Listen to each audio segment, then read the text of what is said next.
A Christmas without Amazon? Over 66% of Americans will buy some or all of their holiday presents on Amazon this year. But what does that mean for its 1.5 million employees and the climate? Here are 3 reasons to say no to Amazon this Christmas. 1. Inhuman working conditions. Life in Amazon's gigantic warehouses, which it calls fulfillment centers, is anything but fulfilling for employees, especially around Christmas. The massive centers operate day and night, with employees working 10-hour shifts. They are expected to process around 300 purchases per hour, or 1 every 12 seconds.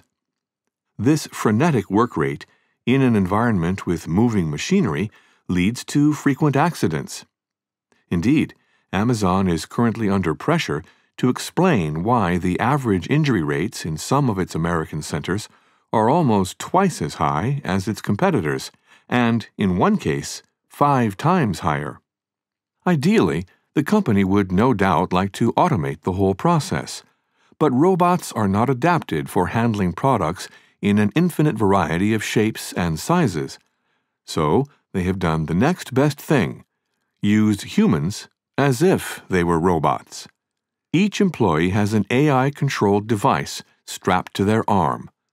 This device delivers commands that dictate their every movement, so the workers do not have to think, they just have to move fast. The AI constantly monitors their work rate and tells them how well they are performing compared to their colleagues. Having perfected this system, Amazon is now successfully marketing it to other companies as a way to improve worker efficiency. 2. Aggressive management.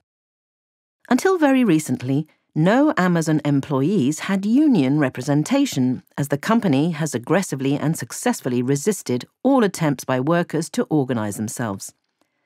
Firstly, any employees who try to start a union are typically dismissed on performance grounds.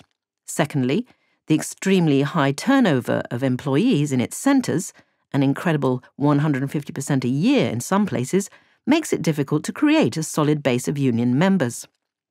This high turnover of employees is a strategy installed by Amazon founder Jeff Bezos, who said that having a steady workforce is a march to mediocrity for a corporation. New workers are hired simply based on their answers in an online form. An employee app on their phones will then dictate their work life and all interaction with management. Resigning is as simple as tapping the resign button on the app. Most do so within a few months because the work is so exhausting. But longer-term employees have been offered up to $5,000 as an incentive to resign. 3. Corporate greenwashing. Amazon has publicly announced that the company will be net zero in terms of carbon emissions by the year 2040.